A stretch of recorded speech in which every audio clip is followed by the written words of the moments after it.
पांढरी थैली पोत्याची आपण त्याच्यापासून पोळ्या करताना पोळपाटाखाली ठेवायसाठी आपण एक गोल आकाराची अशी चटई बनवणार आहोत। त्यासाठी तुम्ही हा व्हिडिओ शेवटपर्यंत पहा। आपण याचा आकारामध्ये कट करून घेऊ।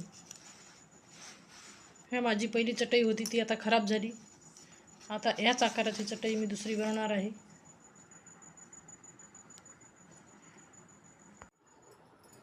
आपण याला आता पेनने आखून घेऊ।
हे आपण पोळपाट ठेवण्यासाठी चटई बनवली आहे।